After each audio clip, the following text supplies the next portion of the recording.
ఉండాలో చూపించినటువంటి ముఖ్యమంత్రి మన నాయకుడు చంద్రబాబు నాయుడు అని సందర్భంగా గుర్తు చేస్తా ఉన్నా. ఎందుకంటే సామాన్యమైన విషయం కాదు. ఆ రోజు మేమందరం ఇక్కడే ఉన్నాం. వరద వచ్చినప్పుడు 31వ తారీఖు నాడు శనివారం పెన్షన్లు ఇచ్చాం. ఇదే డివిజన్లో అందరం కూడా రవి అందరం కూడా మరి పెన్షన్లు ఇంటింటికి వెళ్ళి ఆ రోజు ఇస్తున్నప్పుడే అప్పటి నుంచి 2 రోజుల పాటు వర్షాలకి 1 అడుగు 2 అడుగు వాటర్ వచ్చినాయి కొన్ని ఏరియాలో. దాన్ని మోటార్లు పెట్టి తోడిస్తున్నట్టు అప్పుడే మళ్ళా నైట్ అంతా కూడా విపరీతమైనటువంటి వర్షాలు.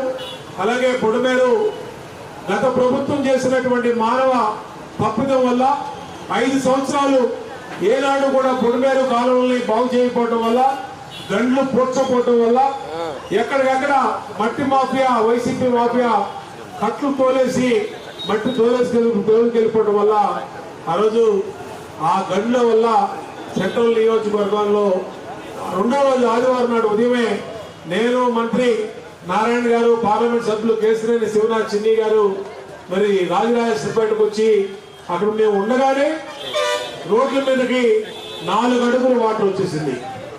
అటువంటి సమయంలో వెంటనే ముఖ్యమంత్రి గారికి సమాచారం ఇచ్చి, మంత్రి నారాయణ గారు ఈ విధంగా పరిస్థితి ఉంది, ఇది కొంచెం డేంజరస్ అలార్మింగ్ గా ఉందంటే మధ్యాహ్నం వరకు చూడండి, మధ్యాహ్నం నాకు చెప్పండి, దాన్ని బట్టి నేను వస్తానని చెప్తే మధ్యాహ్నం మళ్ళీ ఆయన సమాచారం ఇచ్చి ముఖ్యమంత్రి గారికి ఇది కొంచెం ఇబ్బంది పడే పరిస్థితి ఉందని చెప్పారంటే అప్పటికే పాతపాడు నుంచి బాంబే కాలనీ వరకు